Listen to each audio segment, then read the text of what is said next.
श्री सती गुरुदेवाय नमः। सच्चा मित्र तुम्हारा कौन है? गुरु बताते हैं कि सच्चा मित्र संसार में तुम्हारा कोई नहीं है। देखो, ऐसे देखो कि जो हमारे नौकर होते हैं मुनि के सहारे रहते हैं कि नौकर मेरे बड़ा वफादार हैं, लेकिन मित्र के सामने नौकर की कोई वैल्यू नहीं रहती है। मित्र जब हमारे आए हो तो नौकर की कोई वैल्यू नहीं रहती है। नौकर से कहेंगे ये कर लाओ, वो कर लाओ, वो कर लाओ। और जहां पर हमारे मित्र हो वहां पर हमारे माता पिता अगर आ जाए तो वहां पर हमारे मित्रों की भी वैल्यू कम हो जाती है।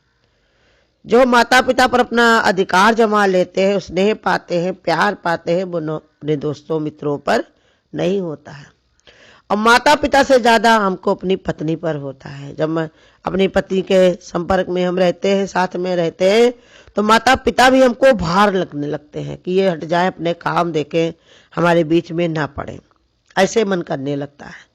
तो बताया पत्नी। अब पत्नी भी जब हमारे शरीर में कोई पीड़ा होती है, दर्द होता है, तब हम पत्नी से भी इतना प्रेम नहीं करते। कहेंगे इसकी क्या मेरी बात लेगी, अतः हमारे पीड़ा भरी हुई, इतना मेरे दर्द है, तो ये पत्नी क्या कर सकती है, खाली ये कहने को मात्र तो है।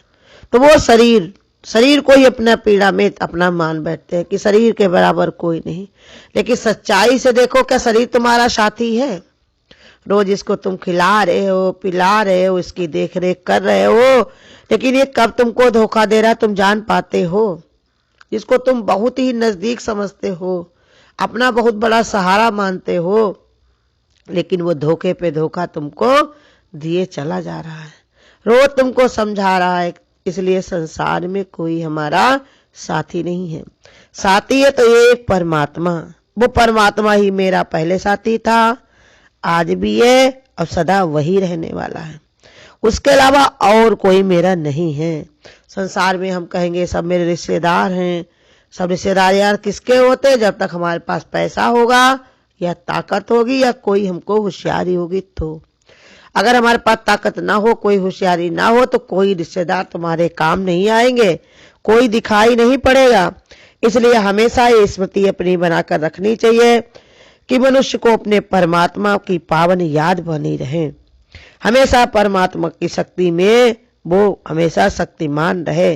उस परमात्मा के लिए वो आत्म बोध के आधार पर मनुष्य आत्म स्थिति को होकर स्वरूप सशक्त और समर्थ बन जाता है।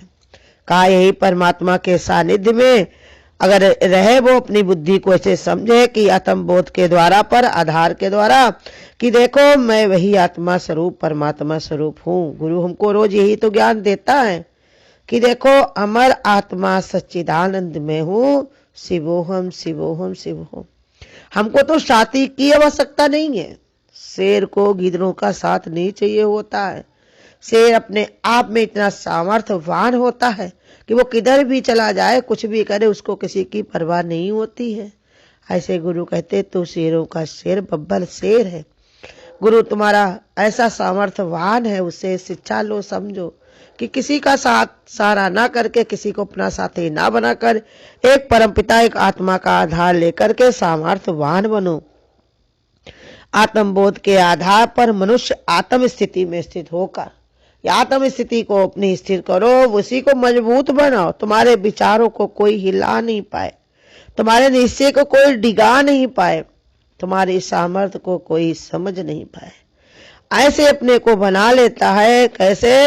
अपने सशक्त और परमात्मा के आधार पर अपने स्वरूप को पहचान कर अपनी सामर्थ्य को बना लेता है।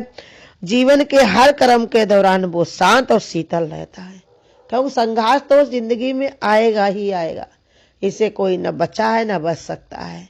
हम सोचेंगे कि ये मुश्किल हमारे सामने आई है, ये अभी जाएगी तो दूसरी फिर आ जाएगी, कोई न कोई रूप धरकर, कोई न कोई बहाना बनाकर, कोई न कोई कारण बन करके फिर आ जाएगी। इसलिए हमको हमेशा मिलिट्री के जवान की तरह तैयार होना चाहिए। मिलिट्री के जवान जो होते वो हमेशा तैयारी में रहते, अपने घर भी आते तब भी उनका बुरिया बिस्तरा सब बंधा रखा रहता है कि कहीं से भी फोन आ जाएगा, कहीं से भी कोई खबर आ जाएगी तो तुरंत हमको चलना पड़ेगा। ऐसे बताया जाता कि उनकी शादी भी होती रहे तब भी वो भामरे पूरी हो न हो, लेकिन को तुरंत ही ड्यूटी पर जाना पड़ता है। यही गुरु हम लोगों को भी वही सिखाते हैं कि तुम्हारी भी तैयारी सब होनी चाहिए, रहनी चाहिए। उसे परमात्मा को ही अपना साथी बनाकर अपनी तैयारी रखो। हमें वही मेरा सच्चा मित्र है, हमी से उससे मिलकर के हमको एक होना है। उसी परमात्मा में ही अपना चित्त लगा लिया जिसने, तो उसके अंदर ऐसी शक्ति आ जाती है और उसके अंदर हमेशा शीतलता भरी रहती है। क्यों? भगवान के नियर डियर है ना, भगवान के साथ में, तो उसको अंदर भगवान का क्रोध कहाँ से आएगा? परमात्मा तो परम शांत स्वरूप है। ऐसे भगवान के भक्त के अंदर भी शांति अथाह रहती है। ये रूहानी योगी परमात्मा का जो स्वरूप है, वो राजयोगी रूप में न केवल स्वयं सुख पाता है बल्कि दूसरों के जीवन प्रवृत्ति और प्रवृत्ति को भी शांत, संतुलित, सुखमय व हरा भरा बनाते हैं। रूहानी ज्ञान गुण शक्तियों का श्रेष्ठ योगदान होता है। जिसके अंदर ये रूहानी ज्ञान होता है, परमात्मा की निकटता होती है, उसकी सानिध्य होता है, तो वो राजयोगी संसार में राज करते हुए, घर गृहस्थी में रहते हुए भी वो योग में जुड़ा रहता है, परमात्मा से जुड़ा रहता है, तो स्वयं तो सुख पाता ही पाता, दूसरे लोग भी उनके संपर्क में आते, उनको भी बहुत आनंद आता है, उनको भी कोई कठिनाई नहीं लगती, क्योंकि आनंद तो आनंदित ही करने के लिए होता है। अब आनंद स्वरूप परमात्मा है। अब परमात्मा से जुड़ जाने के बाद में कहीं पर भी कोई डर और भय नहीं रहती है। और ये रूहानी ज्ञान आने पर, आत्मबोध होने पर शक्तियों से वो श्रेष्ठ हो जाता है। यही सबसे बड़ा योगदान है जीवन में। हम लोग संसार में साथी बनाने में पड़े हुए हैं, अपने सच्चे साथी को भुला करके। उधर हमारा योगदान नहीं है कि जो भी करना है अपने परमात्मा के लिए करें ना हम। जो हमारे पास समय है, जो हमारे पास बुद्धि है, जो मेरे पास सांसें, सब अपने परमात्मा के लिए लगाए ना हम। तो इसलिए हमको संसार में किसी की आवश्यकता नहीं, लेकिन व्यवहार के लिए सब मिले हुए, कोई खराब भी नहीं है, भगवान ने दिए हैं, भगवान की वस्तु है। सत्वियोग हमको करना है, लेकिन उसमें अपने मन को फंसाना नहीं है। मनुष्य का वाह व्यक्ति वस्तु और वैभव से जुड़ाव ही योग है। वह योग सांसारिक भोग के लिए है जो नश्वर है। कहा जैसे ये संसार में लोग मिले हुए हैं तो उनके साथ व्यवहार से जुड़ा हुआ है। उसमें जुड़ाव उसका कैसे है? वाह तरीके से, बाहर तरीके से। जैसे बहुत सारे लोगों के साथ तुम्हारा व्यवहार है, ऐसे घर परिवार में भी व्यवहार तुम्हारा होना चाहिए। लेकिन हम लोग क्या करते हैं? भेद कर लेते हैं, बाहर से खाली दिखावा, अब घर परिवार में आसक्त हो जाते। इसी के कारण जब हमारे मन का नहीं होता तो हमको रोना आता है। इंसान की मन बुद्धि तार जब अंतरात्मा परमात्मा से जुड़ जाता है तो उसे रूहानी योग व राजयोग कहते हैं। कारण कि इस रूहानी योग से मनुष्य आत्मा का सर्व संबंध, संसार की सर्वोच्च सत्ता, सबसे मालिक से जुड़ जाता है। कहा देखो कहीं अलग से कुछ नहीं करना होता है, बस हम ये परमात्मा से अपना जोड़ाव कर ले तो इंसान की मन बुद्धि का तार परमात्मा से जुड़ जाता है। मन हमारा जन्म जन्म से परमात्मा का ही स्वरूप है, लेकिन ये संगत से खराब हुआ है, संसार की संगत में पड़ करके ये खराब हुआ है। जब उसको अपना घर बता मिलेगा, अपना स्वरूप मिलेगा, तो क्यों नहीं जुड़ेगा? जुड़ना ही चाहिए। और बुद्धि भी हमारी दुनिया का जोड़ना करती है, जो सच्ची जोड़ना करने लगती है कि लेके में यही गड़ी, बाकी सब बर्बाद। सच्चा जब विचार इसके अंदर आता है तो परमात्मा से जुड़ जाती है, फिर वही परमात्मा से जुड़ाव ही उसको हर तरीका से मस्त कर देता है, सुख देने लगता है। इस सत्ता से जुड़ करके उसकी कर्मेंद्रियां, दैहिक प्रवृत्ति, वाह प्रकृति का राजा बन जाता है। कहते अपने इंद्रियों का भी वो राजा बन जाता है, और अपनी इंद्रियों का राजा बनने के साथ साथ में वो अपने जो है समस्त कार्य में उसके अंदर ज्ञान पैदा हो जाता है। इसलिए दैहिक प्रवृत्ति संसार में भी देखो, कहते जो हम कहते हैं वही होता है। कितने लोग कहते भी हैं कि संत महात्मा जो कह देते वही सत्य हो जाता है। तो दैहिक प्रवृत्ति और बाहर प्रकृति, बाहर की प्रकृति भी उसके अनुसार चलने लगती है। संत महात्मा कह दे पानी बरसेगा तो बरसेगा, अगर कह दे ऐसा नहीं होगा तो नहीं होगा, क्योंकि भगवान ने बताया उनका योग परमात्मा से जुड़ा है। अब भगवान क्या कहते हैं, मेरा मान भले टल जाए पर भक्त का मान ना टलने पाए। ऐसी प्रकृति उनकी सुलभ हो जाती है, ऐसे से वो राजा बन करके जिंदगी अपनी जीता है। संसार में मुख्य रूप से दो प्रकार के व्यक्तित्व हैं, एक जिनकी मन बुद्धि हमेशा इंद्रिय भोग और संसारिक सुख साधनाओं के पीछे भागती रहती है।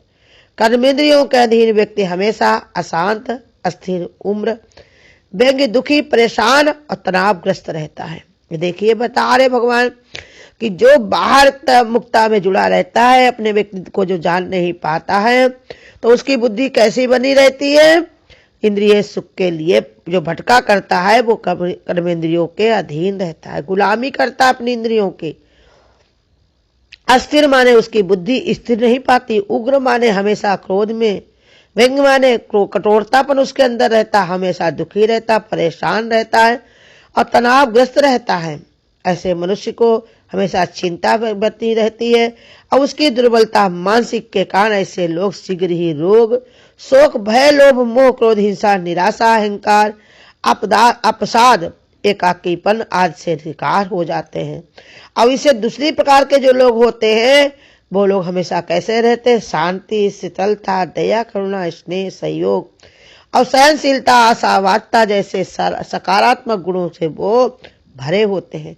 अब इन्हीं गुणों के कारण ही उनमें धार्मिक, आध्यात्मिक सोच, विचार, नजरिया, वृत्ति, बोल, व्यवहार संपन्न होते रहते हैं, माने ये बढ़ते रहते हैं।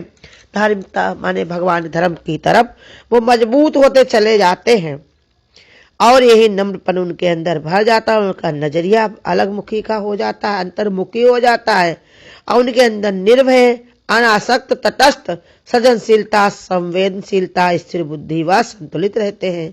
एक योगी की भांति वे कम साधन संसाधनों से भी अधिक सुख और संतुष्टि का अनुभव करते हैं।